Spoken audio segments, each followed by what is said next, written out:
salaamullaahi calaykum daawadayaal meel kasta oo aad dunida ka joogtaan waa mar kale iyo xubinteenii falanqaynta waxaana ku soo qaadan doonaa diyaaradaha aan duuliyaha lahayn iyo kuwa kale ee dagaalka ayaa laga soo bilaaba xalay waxay duqeymo isdabajooga ay ka fuliyeen magaalooyinka Shire iyo Shareero iyo waqooyiga galbeed ee gobolkaasi Tigray. TPLF ayaa duqeymahan ku eedeysay inay fuliyeen ciidamada Eritrea inkastoo ayna dowladda Itoobiya iyo Eritrea midna ka hadlin duqeymahaasi. sidoo kale dagaalo qaraadh ayaa ka soconaya nawaaxiga Shareere ee waqooyi galbeed ee gobolkaasi Tigray. TPLF oo heshay hub casri ah oo ay kaga hortagto duqeymaha diyaaradaha saraakiil ciidanka militariga ka tirsan oo Suudaan iska dhiibay. Abiy Ahmed oo xabajoojin hal dhinaca ku dhawaaqay xaaladda gobolka Amxaarada oo qasan iyo dagaalka liyu booliska Amxaarada maleeshiyaadka Fano. dagaalaha xoogan oo ka socda magaalada Sokayta iyo dhanka xuduudka Suudaan iyo Itoobiya. dumarka qoomiyadda Amxaarada ayaa sheegay inay taageero heel iyo hooba la garab taagan yihiin ciidamada dowladda ee dagaalka kula jira ciidamada Tigreega. muuqaalo iyo sawirro ayaa laga soo qaaday dumar madaxa ku wada canjeero iyagoo taageeraya ciidamada dowladda ee dagaalka kaga jira waqooyiga gobolkaasi Gondar. qodobadaas iyo kuwa kale xiiso badan ayaa ku qaada dhigi doona barnaamijka waxaa ila falanqayn doona saaxiibkay Daacad. waxaad nooga warantaa dagaaladii ugu dambeeyay ee ka dhaca gobolkaasi Tigray maadaama oo faraha la isa saaray dagaalkana uu galay asbuucii labaad sida aad la socoto inta badanna aad indhaha ku haystay warbaahinta Itoobiya iyo xaaladihii ugu dambeeyay ee ka soo cusboonaaday gobolkaasi. aad ayaan idin salaamaya Axmedow adiga iyo saaxiibada hawada nagala socdana haddii aan warbixin ka siiyo xaaladihii ugu dambeeyay ee dalka Itoobiya halka la kala marahayo iyo sidoo kale hubka la sheegay in uu soo gaaray TPLF aynu ku bilownay dagaal xoogan oo labadii maalmood ama saddexdii maalmood ee ugu dambeeyay ka socday deegaanada Walqayd iyo Waqoohumara ayaa la sheegayaa in jabkii abid ugu xooganaa uu soo kala gaadhay labada dhinac ee aagaasi ku dagaalamahayo. si gaar ah waxaa la sheegayaa in ciidamada Itoobiya hubkoodii saadkoodii xiriyahoodii iyo sidoo kaleba ciidankaasi uu gabi ahaanba burburay waxaana wararka hordhaceen xilligan helayna ay sheegayaan in inta badan deegaanada ku hareeraysan magaalada Humera ay gacanta ku dhigeen ciidamada TPLF ee dagaalka xoogan kula jira federaalka Itoobiya halka warar hordhacana ay sheegayaan in magaaladaasi ay gacantooda ay gashay balse anagu arrintaasi ma xaqiijin karno. dhinaca kale Axmedow deegaanka Sokota dagaal xoogan oo waxba la isku reebanin oo u dhaxeeyay ciidanka militariga Itoobiya oo garabsanaya ciidanka dalka Eritrea liyu booliska deegaanka Amxaarada maleeshiyaadka Fano iyo shacabka gaas oo la abaabulay iyo dhinaca kale jamhadda xoreynta Ego iyo jamhadda xoreynta Qimaat iyo sidoo kale jamhadda TPLF ayaa socday saddexdii maalmood ee u dambeeyay dagaalkaasi waxba la isuma reebanin laakiin ugu dambeyntii guushu waxay ku raacday dhinaca jamhadaha TPLF Ego iyo Qimaat oo dagaal xoogan kula jira dowladda federaalka Itoobiya waxayna shaaciyeen in magaaladaasi ay gacanta ku dhigeen halka dowladda federaalka Itoobiya arrintaasi bataatanba ay ka gaabsatay. qabsashada magaalada Sokota ayaa guul weyn u ah dhinacyada ku dagaalamayo colaadda ka hulaaqaysa waqooyiga dalka Itoobiya. warbixinada kale aagaasi ka helaynana waxay tibaaxayaan in magaalada Gashane oo 167 kilomitir oo kaliya u jirta magaalada caasimadda ah ee gobolka Amxaarada ee Bahardar ay xalay iyadana gacanta gashay falaagada TPLF. dagaal ayaa la sheegayaa weli in uu aagaasi ka socdo dhinaca kalena labada dhinac ay ismari laayeen balse magaaladaasi gacanta TPLF iyaduna ay gashay. qabsashada magaalada Gashane ayaa dhinaceeda iyadana waxay ka dhigaysaa in TPLF iyo jamhadahan la socdo ay guul weyn ka gaadheen dagaalka ay kula jiraan ciidamada militariga Itoobiya. magaaladan Gashane waa magaalo ay degan yihiin dadka lagu magacaabo agowga jamhadan hadda la socoto TPLF ayaana la sheegayaa qabsashada magaaladaas inay guul weyn u tahay dhinaca kan ay ka dhigan doonaan saldhig iyagoo heli doono kumanaan dhalinyaro iyo ciidan ah kuwaasoo garab iyo gaashaanba u noqon doono in jamhadaasi ay xoogaysato dhinaca kalena ay abaabul iyo saameyn ku dhex yeelato gudaha gobolkaasi. dhinaca gobolka Wallo markaanu imaano waxaad moodaa in maalmihii hore siday wax u socdeen ay wax weyn iska bedeleen kadib markii TPLF ay dib ooga siqday magaalada Waldiya oo markii hore ay soo gaadheen afaafkeeda hore dhinaca kalena ay ku noqdeen magaalada Goobiye. maamulka magaalada Waldiyana ay sheegeen in magaaladaas ay dib ugu noqdeen maalmo ay dibad joog ka ahaayeen awaamiir kala duwan ay soo saareen sidaan saaxiibadeena ugu sheegnay warbixinteeni hore aynu ka soo gudubnay. colaadda magaalada Waldiya hadda sidii hore ma aha way degan tahay laakiin waxay xilli kasta saacad kasta dagaal ayaa ka qarxi kara. dhinaca Canfarta dagaalo xoogan oo goosgoos ah ayaa shalay maanta iyo saaka iyo daraadba ka socday weli wax guula labada dhinac ee TPLF iyo sidoo kale mayna gaadhin qoladan canfarta iyo ciidamada militariga halkaasi ku sugan. waxaad moodaa Axmedow canfartu in aysan hadda dagaalka ugu jirin sidii hore ee sanadkii 2021 dhinaca kalena ay baneeyeen garabkii ra'iisul wasaaraha Itoobiya Abiy Ahmed. waxaa xasuusin mudan Axmedow in maalmihii uu dagaalku socday ay Tigray dhulkaas soo galeen inay cagta mariyeen shacabkii iyo sidoo kale ciidankii deegaanadii iyo tulooyinkii dabna ay qabadsiiyeen. taana shacabka canfarta waxay ku keentay niyad jab aad u xoogan iyo in dagaal ay la sii galaan fallaagadan TPLF waxa weeye xawliga ku socoto oo uusan waxba u horseedi doonin. dhinaca kale waxaa la sheegayaa jabkii soo gaadhay ciidamada deegaanka canfarta in ilaa iyo hadda ay kasoo kaban laayihiin oo dhinaca kaleba waxa weeye arrin halkaas ay ka dhacday fashil aad u xoogan kadib markii ciidankooda laga dhigay wax la dilo wax la qabto iyo sidoo kale wax la baabi'iyay. dhinaca deegaanka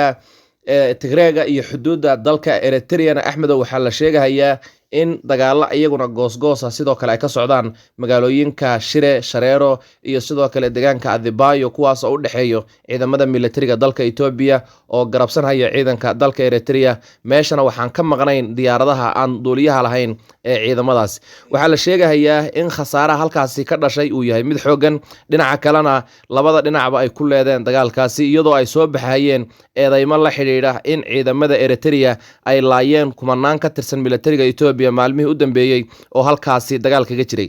waxaa la sheegayaa in taasna ay keentay in dhabar jab weyn ay kala kulmeen waxa weeye ciidamada militariga Itoobiya iyo sidoo kale kuwa dalka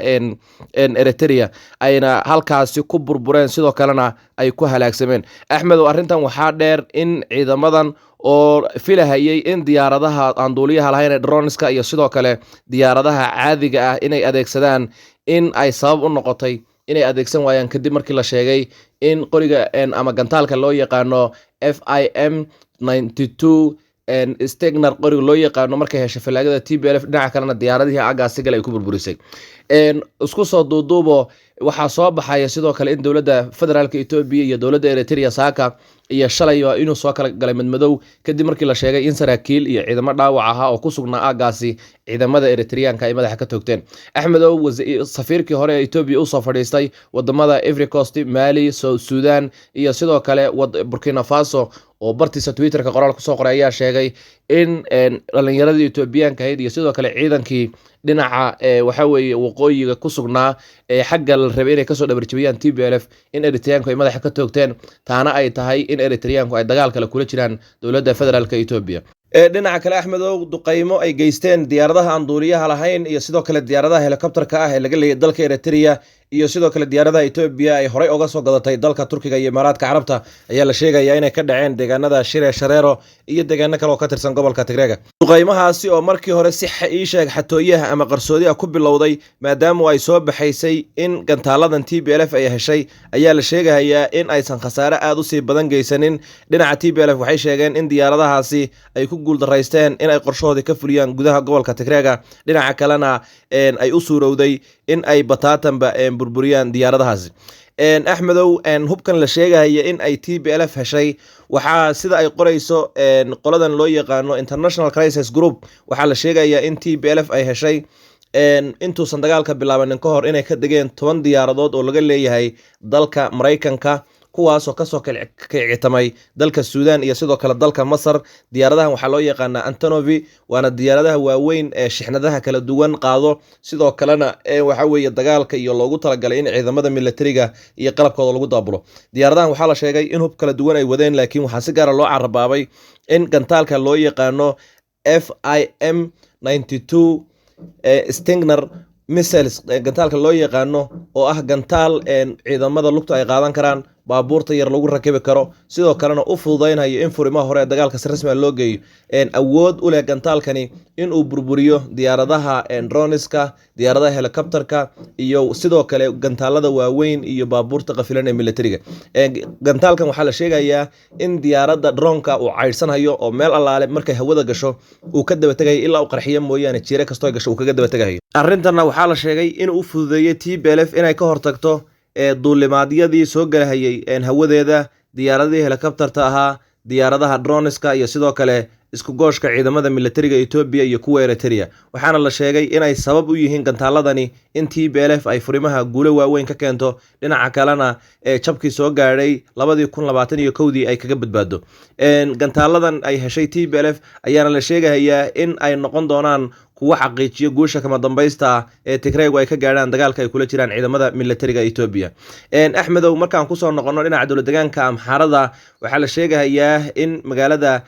Shawa in deegaanka Shawa aan dhahne in ay jiraan iska horimaadyo u dhaxeeya ciidamada Liyu Booliska maleeshiyaadka Amxaarada ciidamada federaalka Ethiopia uuna ku dhaawacmay taliyihii guud ee ciidanka Liyu Booliska ee gobolkaasi dhinaca kalena dhinaca faanada uu khasaare soo gaadhay ciidamada militarigana laga qabsaday dhowr baabuur welina dagaal yar oo goosgoos ay socdaan horey waxaad ogeyd Axmedow in magaalada Shawar Roobid uu ka dhacay dagaal dhex maray faano iyo ciidamada Liyu Booliska uuna ku dhintay Tawaldho ahaa madaxii logistic ama madaxii qorsheynta dhinaca kale waxaad ogeyd in duqii magaalada Shawar Roobid la dilay sidoo kale maamulka magaalada Waldiya Dhasay Kombolcha Bahardar Gojam iyo sidoo kale Bahardar Isha ay soo saarayeen arrimo la xiriira in dagaalkani uu sababi karo in dad fara badan oo ka faa'iideysanaya ay soo galaan dhinaca kalena khalkhal uu wadanku galo iyagoo amar ku siiya shacabka kala duwan inaysan hub ka qaadan dhinaca kalena ay bataatanba ka fogaadaan xidyaha militariga marka waxaad moodaa qowmiyadda Amxaaraduna sidoo kale waataad ogeyd oo ay soo saarayeen baaqyo kala duwan oo la xiriira in ay ka baxaan furimaha dagaalka dhinaca kalena TPLF loo baneeyo gelitaanka magaalada Addis Ababa taasoo ay ku macneeyeen in ay tahay in Abiy Ahmed uu ka xun yahay TPLF sidoo kalena aysan Amxaaradu wax macna ka keenaynin colaadan si hulaaqaysa u dhaxaysa iyaga iyo TPLF taasoo sabab u noqon karta inay isu bedesho mid qowmiyadeed ayna ku dhamaadeen qowmiyadda Amxaaradu dhinaca kale xogahan soo baxaya la xiriira in dumar ka tirsan qowmiyadda Amxaaradu ay waxa weeye lagu arkayay shaariciyada magaalooyinka waaweyn ee Gojam Bahardar magaalada Maykadra iyo magaalada Lalibela iyo sidoo kale magaalada Gashan hadda laga qabsaday taa waxa lagu macneeyay in ay tahay abaabul ay sameeyeen maamulka Amxaarada oo ay ku doonayaan inay kaga hortagaan ciidamadan TPLF sida maalinlaha ugu soo siqahayo gobolka Amxaarada sidoo kalena goobaha kala duwan ku qabsanayo iyo guulahan ay ka gaarayaan waa qorshe la doonayo in shacabka aagaasi lagu abaabulo dhinaca kalena loo diyaariyo ama loo qorsheeyo sidii dagaalka ay uga qayb qaadan lahaayeen laguna dhiirigeliyo ciidamada Amxaaradu waxay soo sawiraysaa ama Amxaarada ma ahan labada dhinac ee TPLF iyo Amxaarada ishayaba waxay soo wada sawirayaan haween dagaalka qaybka kuwa ciidanka dagaalka ku jira afka cunto u gelinhayo kuwa ubaxyo u qaybinhayo kuwa waxa weey dharka u dhaqahayo kuwa waxa weey sheegeen raashinka ku daba qaadahayo kuwa u alalaasahayo taasoo macnaheedu tahay in hubkan la isu aruursanhayo iyo dagaalkan lagu jiray iyo qolo walba furinta ay rabto inay guusha ka keento in ay doonayso in xamaasad shacab iyo geesha garab istaag shacabka xaqiisa ka imaanayo ay qolo walba muujiso taana de waxaan la dhihi karaa waa abaabul ay labada dhinac sameynayaan Amxaaradu waxaad ogeyd in sidii hore waagi hore ay dagaalka uga qayb qaateen furimaha ay u tagayeen la isu abaabulahayay u soo bandhigayeen tababarada iyo sidoo kale qorshayaasha iyo istiraatiijiyada ay qaadanayaan in sanadkan aysan u qaadanin oo bataatanba ay ka baxeen garabkii xukuumadda sidoo kale iyaga laftigoodu ay u kala qaybsan yihiin saddex nooc oo kala ah maamulka deegaanka Amxaarada ciidamada Liyu Booliska oo laftooda muran ka dhex jiro maleeshiyaadka faanada waxa kale oo ogtahay qowmiyadda Amxaaradu deegaanka Amxaarada oo horaan deegaan isku ahaan jiray hadda inuu kala qaybsamay oo qimaat iyo ago iyo sidoo kale muslimiintan wallo Amxaarada asalka ayada Gojam Amxaaradan Bahardar inay u kala qaybsameen nidaamka iyo systemka meesha jirana ay u arkaan inuu mid yahay mustaqbalkooda iyo jiritaankooda caqabad ku ah dhinaca kalena waxaad moodaa in aysan bataatan xilligan diyaar u ahayn ama ay ka dhagdhaceen dagaalkii lagu la jiray TPLF Axmedow waxyaalaha gaarka Amxaarada ay sida gaarka u xusayaan waxaa kamid ah in saaka ay soo dhigayaan sawirka ra'iisul wasaare ku-xigeenka Ethiopia Dhamaka Makonnen Xasan ahna wasiirka arrimaha dibadda Ethiopia kaasoo ay leeyihiin in caruurtaadii dhaqaalaha Ethiopia ay ku tagaan Europe iyo sidoo kale wadamada Mareykanka iyo wadamo kale ayna ku cunaan faa'iido fara badan ay ka helaan meesha caruurta Amxaarada ay ku dhamaanayaan dagaalkani wax macquul ah oo la aqbali kara ma aha mana yeelayno dagaal inta ka badanna oo ma adkaysan karo taas oo u muuqata in Amxaaradu bataatanba ay ka niyad jabsan tahay xilligan dagaalka ay kula jirto falagada TPLF Axmedow ra'iisul wasaaraha Ethiopia Abiy Ahmed wuxuu soo saaray war la xiriira in uu ku dhawaaqay xabad joojin hal dhinaca oo ku baaqay in uu ku doonayo in TPLF ay dagaalka joojiso xabad joojintan waxa lagu macnayn karaa marka aynu dhinacyo badan ka istaagnay dhinaca kale aynu eegnay sida ay u falanqeynayaan dadka siyaasiyiinta ama ka faalooda arrimaha diblomaasiyadda iyo geeska Afrika iyo sidoo kale xaaladda dalka Ethiopia waxa la sheegayaa Abiy Ahmed in helitaanka TPLF ay heshay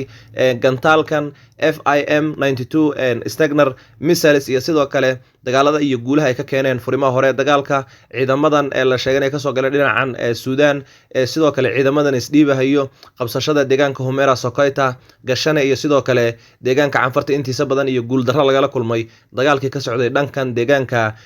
Tigreega iyo dalka Eritrea inay sabab u noqoto inuu u arko intii Addis Ababa loogu soo gali lahaa dhinaca kalena uu ku fashilmi lahaa inuu hadda kusii dhawaaqo in uu dagaalka ka baxay sidoo kalena uu doonayo nabadgelyada iyo isu soo dhawaanshaha labada dhinac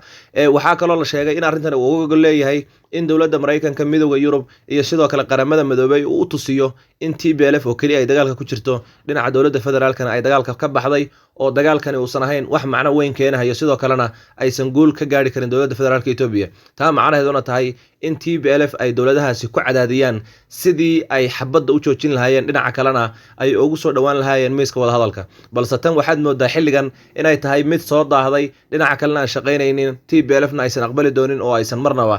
arrintaasi ku qancin waxaana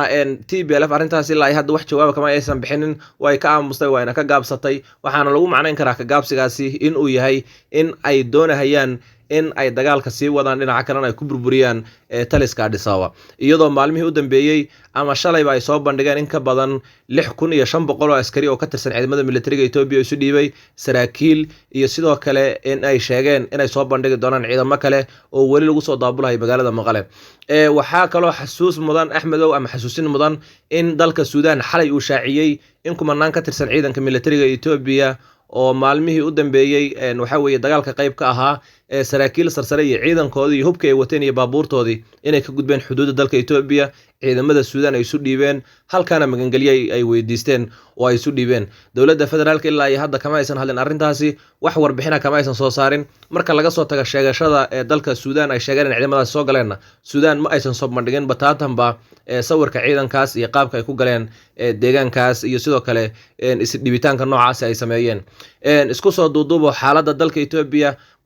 maalinta ka dambayso way ka sii daraysaa Axmedow qoladan TPLF guula ayay sheeganayaan marka laga soo tago warar soo baxayay in maalmihii hore meeshan xaggan Humera ay gali waayeen ama ay ku socon waayeen dhinaca kalena deegaanka Tigreega iyo dalka Eritrea inta u dhaxaysa ay guul ka keeni waayeen iyo in ka ruqansadeen dhinacan magaalada Wallo laakiin markaad fiiriso xawaaraha ay ku socdaan qabsashada Sokoota dagaalkan hadda Gashana ka socdo sheegishadan ay sheegeen in Humera inta badan la wareegeen iyo sidoo kale deegaankan Canfarta oo dagaalkii ka baxay waxaad moodaa TPLF inay guulo ka waaweyn kuwii sanadii hore ay gaarahayeen inay hadda gaadheen dhinaca kalena ay fursado badan iyo jaanisyo badan ay ku soo bandhigeen dagaalkan wararka dhinaca TPLF aan ka helin Axmedow waxay intaas ku darayaan ama tibaaxa hayaan sababta guushooda shaaysan inay tahay waagii hore inay soo bandhigayeen meesha ay qabsadeen qaabka ay u qabsadeen dagaalka ay soo qaadeen iyo sidoo yahay balse sanadkan bataatanba xogtoodii ay koobeen oo aysan sheegaynin meesha ay isha qabsadeen ilaa ay si rasmi intay gacanta ugu dhigaan ay la wareegaan oo maxaabiista iyo xiriyihii ciidanka iyo saadkii ay gacanta kusoo dhigaan marka labada dhinac dowladda federaalka hanjabaadaha ka soo baxaya saraakiishii la yaqaano laftigooda loo diray dibadda qaar ka badan safiir laga dhigo hadda baaja dhabal oo aad garanayso saameynta uu ku lahaa siyaasadda la geeyo dalka Kenya waxay taas macnaheedu noqotay in xitaa dagaalku dowladda federaalka lafteeda dhinaceeda ay ka jabto ama ay ka burburto sidoo kalena aysan guul weyn ka gaadhin marka meesha waxaa ka baxday roolkii ciidamada militariga iyo saraakiishooda ay lahaayeen TPLF rool cusub ay soo kordhisay rag khibrad dagaal leh oo ka qayb qaatay